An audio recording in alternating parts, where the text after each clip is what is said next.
Olá, pessoal! Hoje no nosso bate-papo aqui no Pensa Direito, vamos conversar com Patrícia de Bortoli Neri. Mas, para nós aqui de Ribeirão Preto e região, a nossa Patiana. A Patiana, a Pati, que é uma mulher extraordinária, que eu particularmente admiro muito. É mãe da Lara, né, uma artista e agora conselheira tutelar.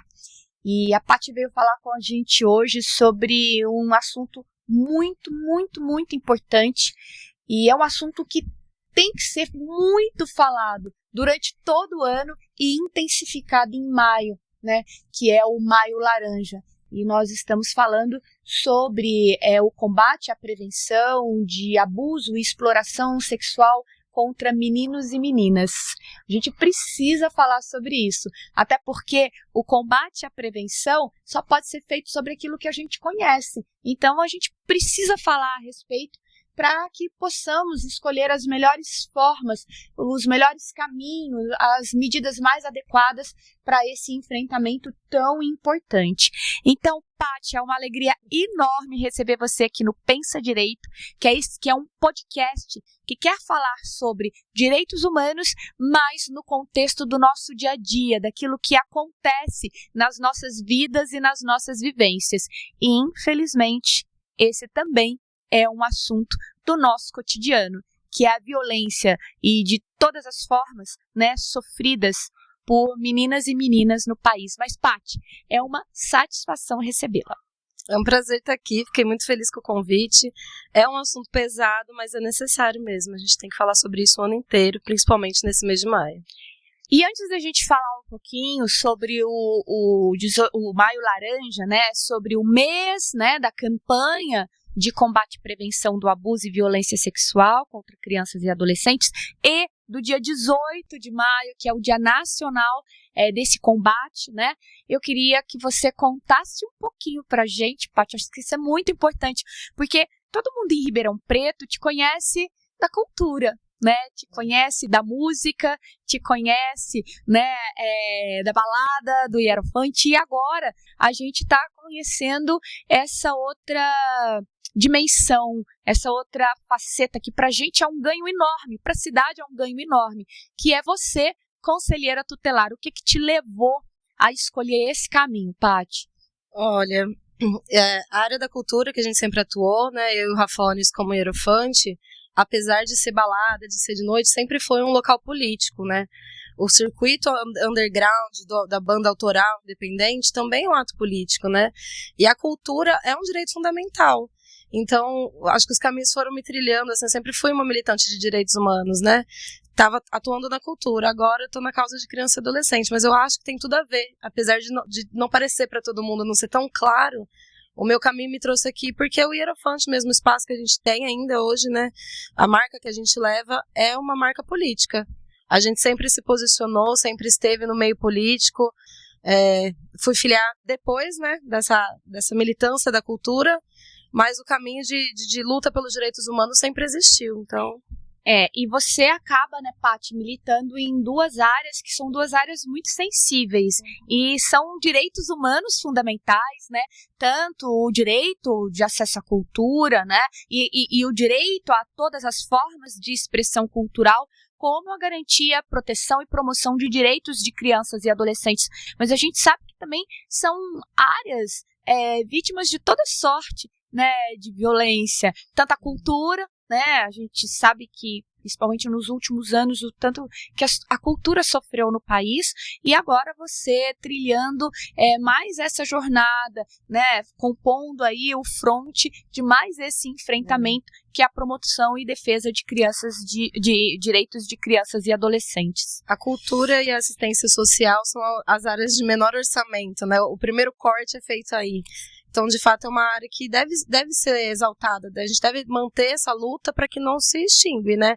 A gente passou agora há pouco por um governo muito perigoso nessas áreas de direitos humanos, direito da criança e do adolescente, né? Da prioridade absoluta, que não é uma coisa que está no papel, na realidade é muito difícil, e da cultura, né? Então, é um local de muito potencial, de muita potência. Eu acho assim, eu falo que a cultura é revolucionária, porque dali sai muita força para a luta em geral, assim, dos direitos, né? Então, a gente tem que ficar sempre atento, sempre forte, para que não seja cortado, para que não se extinga esses orçamentos que já são os menores, né?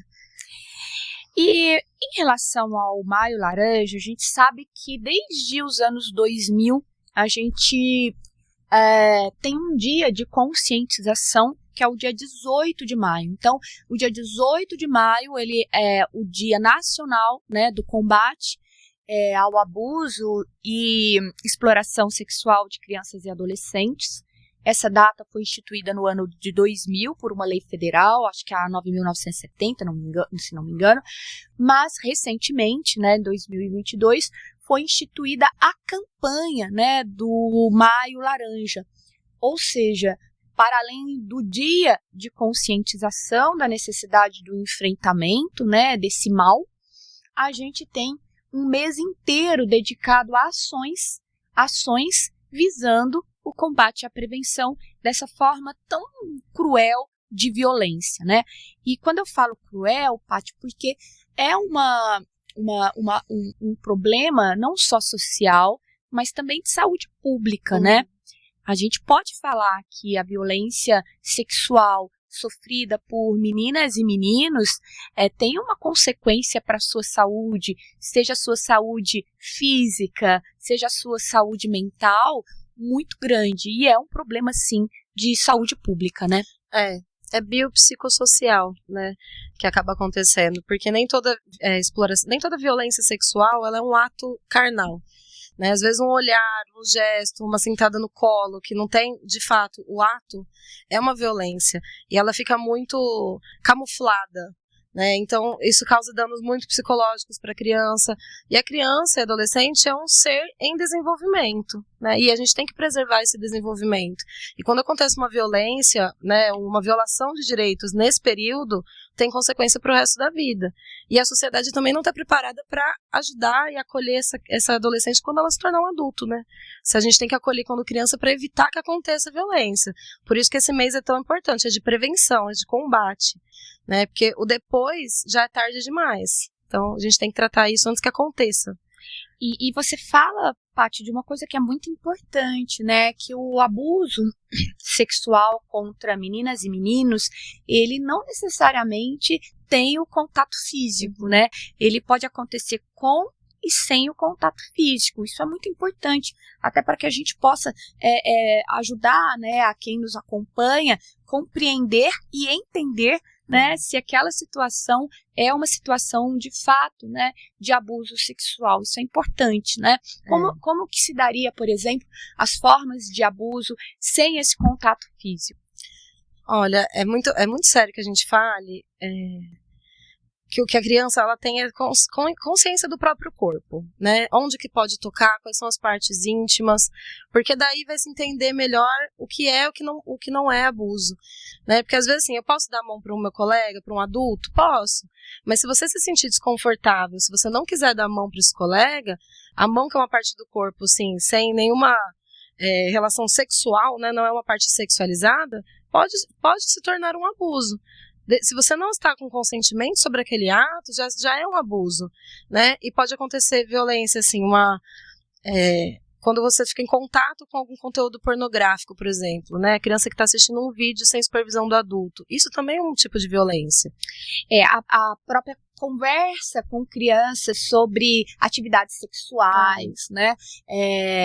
Como você falou, apresentar, mostrar para crianças material com conteúdo, né, pornográfico. Sim. Isso também é abuso sexual. Não tem o contato físico, mas também é. Assim como carícias em partes íntimas, beijos, a própria penetração, né, seja vaginal, anal, oral. Então, todas essas formas são formas sexualmente abusivas, né? Sim. Ou seja, são violações, né, à dignidade da criança e do adolescente, a sua liberdade sexual, né, a sua saúde, a sua integridade física e moral.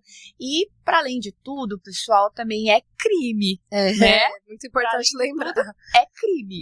É crime. E eu falo assim, né, desse consentimento, porque a gente tem uma sociedade que não está ainda preparada para entender que a criança ela é um indivíduo, né? Ela é um sujeito de direitos, está na lei. E aí a gente não consegue saber o que é um sujeito de direito. Quando a criança fala, não quero dar um beijo no tio, e a mãe obriga, isso também é uma violência, é uma violação de direito, né? E isso pode levar a uma violência sexual mais profunda, mais pesada, né? Quando você fala, senta no colo do tio, sim, ou dá um beijo, sim, a criança não quer, e às vezes ela não quer, já é um sinal de que está acontecendo alguma coisa. Né? Então a gente tem que ficar muito atento aos sinais e respeitar aquela criança como um sujeito de direito e que sabendo que ela tem consciência sim do que ela quer. Outra coisa muito importante, né? A criança ela está sob os cuidados da família, dos pais ou de quem a cria, né? Nas relações de afeto.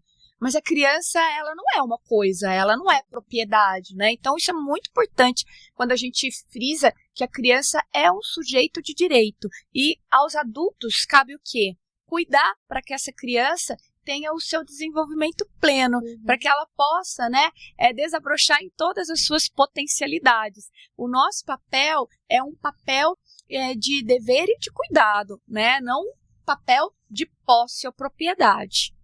Ainda bem que isso já está bem claro, é lei, né? A criança tem o direito garantido. E é importante a gente também falar aqui que esse direito, quando violado, o adulto ele tem a obrigação também, por lei, a obrigação legal de denunciar. Né? Então a gente tem que tomar muito cuidado quando se fala do Maio Laranja, desse assunto de violência, exploração sexual, porque a maioria dos casos acontecem dentro de casa ou com algum adulto de confiança, algum amigo muito próximo da família. Então, assim, os lugares onde parecem seguros às vezes não são. Então a gente tem que estar sempre muito atento e saber essa questão da confiança. Eu falo que o que é o coração ali da prevenção é o vínculo. Né? Então, às vezes a criança ela não vai se sentir confortável de falar com uma mãe ou com o pai, mas às vezes ela tem algum adulto de confiança em que ela pode contar. E quando a Paty fala sobre onde acontece, né, essas violações, a gente precisa reforçar que isso não é achismo. Né? Quando a Paty fala, olha, isso acontece mais dentro de casa, isso acontece mais nas relações de confiança, não é achismo, né?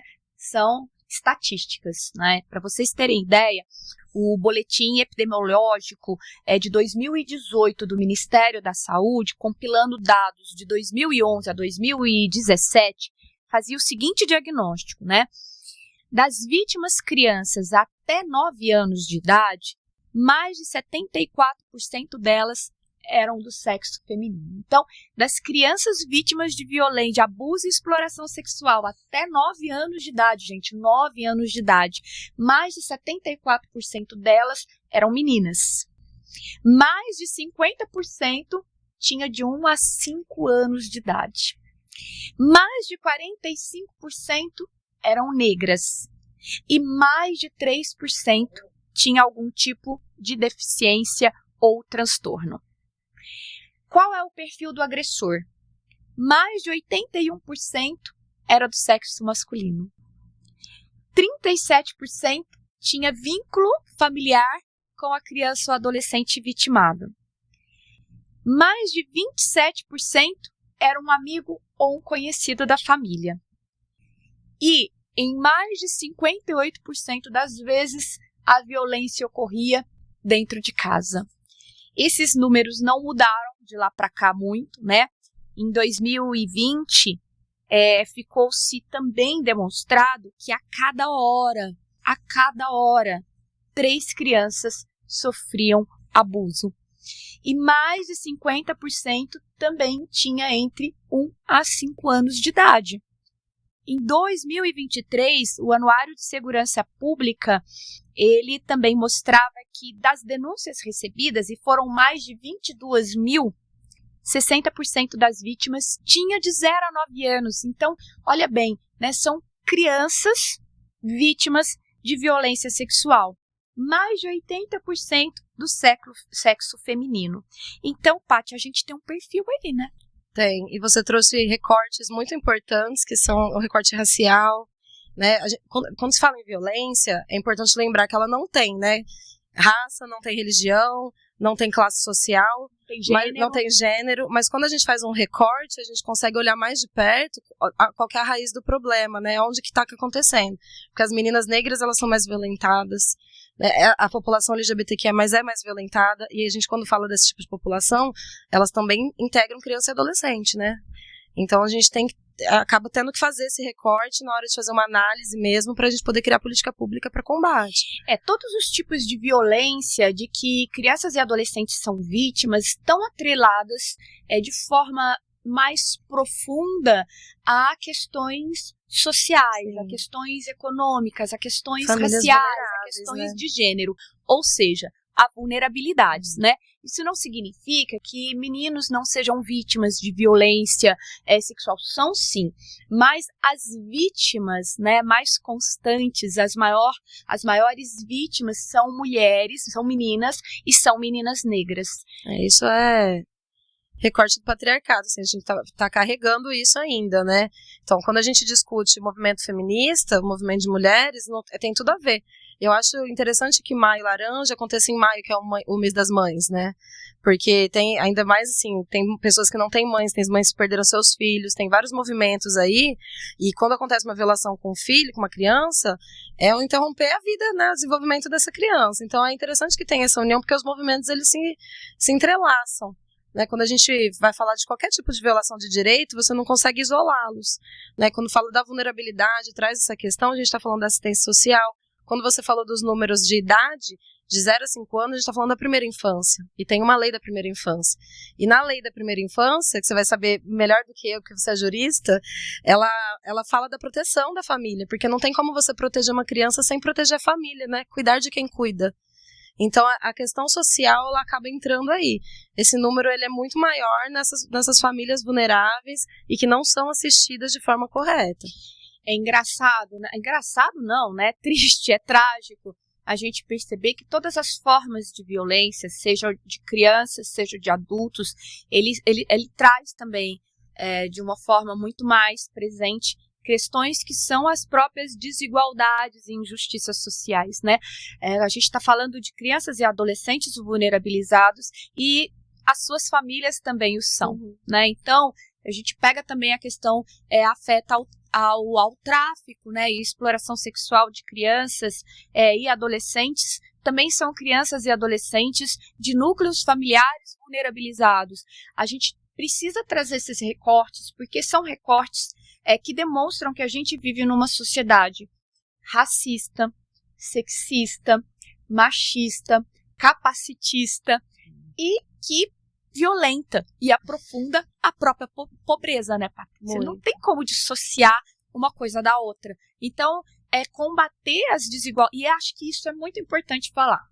A gente concentra aqui medidas e ações para o combate e a prevenção de abuso e exploração sexual de meninas e meninos. Isso tem que ser uma coisa emergencial, porque os números mostram que a situação é gravíssima. Mas combater, reduzir desigualdade social também é uma forma de combater essa forma tão cruel de violência, né, Paty? Com certeza, uma coisa está super ligada na outra. E aí, assim, a sociedade acho que não está preparada para essa conversa, mas educação infantil é mais importante do que graduação. A gente tem que trabalhar violência zero desde os 0 anos, né? E aí é muito confuso para algumas pessoas da população educação sexual com falar sobre sexo, incentivar o sexo, e não tem nada a ver, é totalmente outra coisa, né? E você não trouxe esses dados, mas também acontece que nas escolas é onde se mais identifica casos de abuso. Então é muito importante trazer essa discussão para dentro da escola. Né? No ano passado, eu trabalhei com a Vitória Regia num projeto Educação, Diversidade e Saúde, e a gente foi para algumas escolas, algumas comunidades, trabalhar com a equipe da escola sobre prevenção, identificar casos, o que fazer, e com os alunos para falar de consentimento, do próprio corpo. A gente não fala de sexo, a gente fala sobre consentimento. né? A gente fala de como fortalecer o exercício de cidadania desde a primeira infância. E violência zero desde o zero. Quando a criança sabe, né, a educação, o conhecimento, ele é a maior arma de combate mesmo. E a equipe técnica também da escola, até os professores, isso é uma grande questão, porque a graduação ela não forma ninguém para ser um adulto que vai saber falar de violência sexual, de fazer esse combate dentro da escola, de preparar o professor para ouvir um relato espontâneo. Então, a gente precisa trabalhar medidas, né, na lei de ter psicólogo, pessoas especializadas dentro da escola para poder ter esse apoio, ou que se entre uma capacitação por fora para os profissionais da escola, porque às vezes não é nem um professor. Às vezes a criança ela tem como um vínculo maior ali com a pessoa da merenda, com a pessoa da limpeza, com o inspetor, uma inspetora. Por isso que também é muito importante dentro das escolas, a gente tem em cada escola um assistente social e um psicólogo. Primeiro, para poder fazer a assistência adequada às próprias crianças vítimas, mas também para ajudar a merendeira, a professora, né, o cuidador, a lidar com essas situações, porque é uma situação que a gente também não capacita, não socorre, a gente não tem investido muito nisso, né? Sim. E a gente reconhecer, aprender sobre o que é abuso e violência, primeiro nos ajuda a identificar quando somos vítimas e também a alertar que a gente não pode praticar, né? Então a gente está trabalhando aí as duas vertentes, né, Paty? Quando a gente traz isso para dentro da escola e mostrando essa realidade, o que pode e o que não pode. O assistente social, o psicólogo dentro da escola é uma urgência, né, na verdade. E é incrível quando a gente fez esse trabalho com os adultos, né, da escola, quando se fala de violência, muitos ali acabam percebendo que foram violentados na infância e não entenderam até aquele momento que era uma violação, uma violência sofrida, né. Então ela está muito camuflada, né, como a gente diz, está dentro de casa. Para a criança relatar, às vezes, uma situação que não foi tão grave, né, nos níveis de violência, ela não percebe, às vezes. Ela normaliza aquela situação, aquela atitude que aquele adulto tem com ela e se cala. Então, quando a gente fala sobre, a criança consegue perceber que aquilo lá está errado. Às vezes não consegue. Coisas pequenas, vou dar um exemplo. Guardar segredo. Né? Se a gente consegue conversar com a criança sempre, o adulto de confiança dela, pai, mãe, ou o cuidador, falar que segredo, se está escondendo da gente, não é bom, não é certo. Isso não tem nada a ver com sexo. Mas se isso já é uma coisa clara e que é necessário falar, evita muito problema, porque isso é ameaça, né? O violador, normalmente, ele fala, fica em segredo, senão eu vou matar seu cachorro. Acontece ameaça desse tipo, assim, que parece muito absurda, muito coisa de filme, mas é a realidade. Então, se a gente explica isso para a criança, que ainda não tem consciência de um todo da sociedade, ela está sendo preparada, ela está em desenvolvimento, são coisas pequenas que a gente consegue evitar uma violação maior no futuro. Paty, qual que é o caminho para identificar? Como assim, quem está nos acompanhando pode... Porque a gente precisa ficar atento, ficar atento ao nosso redor, né? Isso é coisa, sim, para meter colher, viu, gente? Então, a gente tem que prestar atenção, né, no que acontece com as crianças da nossa rua, com as crianças do nosso condomínio, com as crianças que estão dentro das escolas, das crianças que estão nos espaços que a gente compartilha. Qual é o sinal para que a gente acenda o alerta? Isso foi muito importante você ter falado, que não são só nossos filhos, nossa criança, essa sensação de posse, né? São todas as crianças. A sociedade tem obrigação, sim, de cuidar de todas as crianças, a família, a sociedade e o Estado. Né? E aí, o vínculo, né? Vou trazer de volta essa palavra, que é muito importante, o vínculo. Quando você cria vínculos com as crianças, você conhece ela. Então, mudança de comportamento, às vezes uma criança que era muito ativa, né? Extrovertida, fica introvertida, ou até o oposto. A hipersexualização, né? Começar a usar maquiagem quando não usava, roupas mais curtas quando não usava também, além de roupas mais largas, né? Pode acontecer as duas coisas, dois opostos. A mudança brusca de comportamento é um grande sinal, né? E eu relato mesmo, quando você cria um vínculo, às vezes a criança fala, às vezes você percebe, a criança não vai falar o que é de fato. Então, dar tempo também, mas ficar atento, porque se você está suspeitando, você deve denunciar, mesmo que a criança não confirme, né? É importante, se você suspeita, denuncie. Aí você fala, se você suspeita, denuncie. Então, quem que a gente procura? O que a gente faz quando a gente suspeita que uma criança ou um adolescente pode estar sendo vítima, obviamente, de todas as formas de violência, mas quando a gente está falando do maio, né, laranja, como a gente desconfiou que a criança está sendo vítima de abuso ou exploração sexual, o que a gente faz? O maior canal de denúncias que eu vou dizer aqui, que também é o da campanha, né, do Faça Bonito, é o Disque 100, que é um canal de denúncia de direitos humanos. Ele não é só para violação de abuso e violência sexual, mas ele é de direitos humanos. Então o Disque 100 é o maior canal de denúncia. Ele tem até um gráfico muito legal mostrando por quem é o violador, quem que são as vítimas, todos os dados necessários para quem quiser saber um pouco mais sobre isso. Entra pelo Disque 100, que ali capta a maioria das denúncias. O Conselho Tutelar acaba recebendo bastante denúncia, sim. E aqui em Ribeirão tem o 161, que é o Fale Assistência Social também. Você pode denunciar na polícia, no 180. Nos CRES, os Centros de Referência Especializados. Pode denunciar. Se você desconfia, você é família e não sabe o que fazer, você pode até relatar para a escola, porque a escola tem a obrigação também de seguir o caminho. Então, assim, fale com algum equipamento aí de segurança pública, de educação, na saúde. Se você levar a criança na saúde e falar, estou achando que ela está sendo violentada, a saúde também vai encaminhar. Sabe o que fazer. Sabe o que fazer. Tem todo um protocolo da rede, do Sistema de Garantia de Direitos. Mas o primeiro passo, né, pai, é acolher a criança, escutá-la sem questionar, criar essa relação de confiança que é muito importante. Gente, não julgar nem criticar, porque a criança é a vítima, né? Então vamos entender primeiro a situação, deixar a criança, manter também, né, o controle e fazer isso, buscar ajuda especializada para lidar com a situação. Isso, e não revitimizar, né, que isso é um grande problema.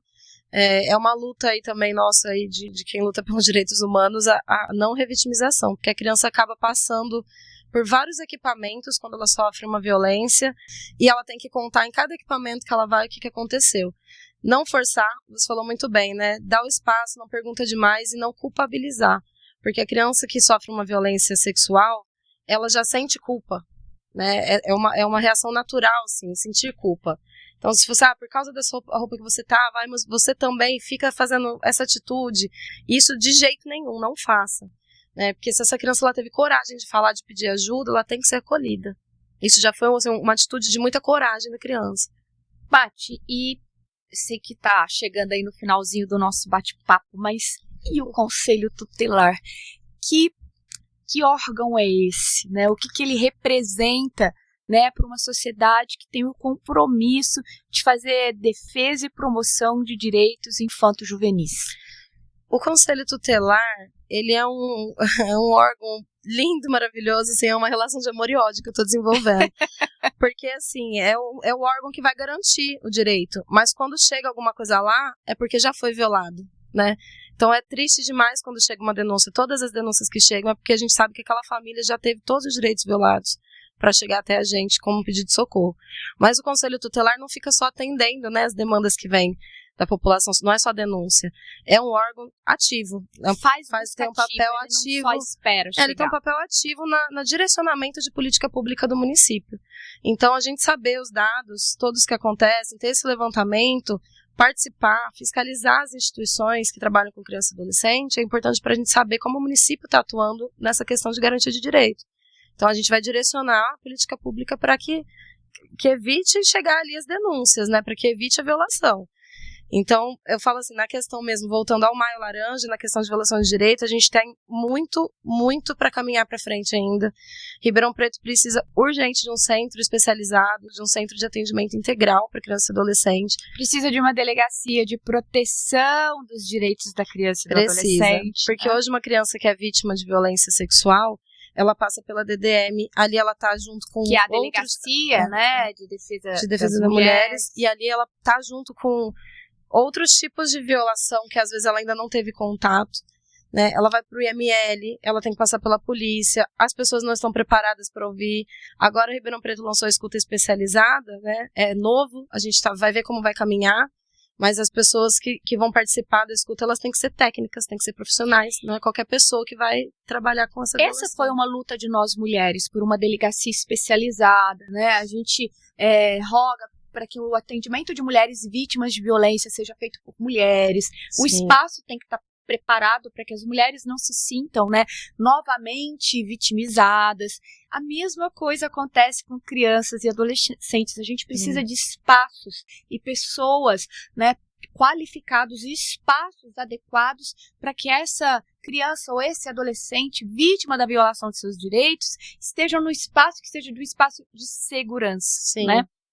Imagina uma criança no IML. Você tá ali lidando com vários tipos de... Às vezes tem até um agressor ali, né? Qualquer tipo de pessoa ali. Uma briga de bar, o cara vai pro IML fazer um exame de corpo de delito e a criança também. Então a gente tem que tomar muito cuidado, e muito mais cuidado quando se trata de criança e adolescente, né? Então Ribeirão Preto é uma batalha, a gente precisa mesmo ter esse centro especializado, precisa ter a delegacia especializada, e para a criança não ficar rodando por vários equipamentos e sendo revitimizada, porque isso também é uma violação. Né? O Estado acaba violando, né, quando faz esse caminho todo que a criança tem que percorrer diante de uma violência. Não, imagina uma criança pequena de 3, 4, a gente falou de crianças de 1 a 5 anos vítimas de violência sexual.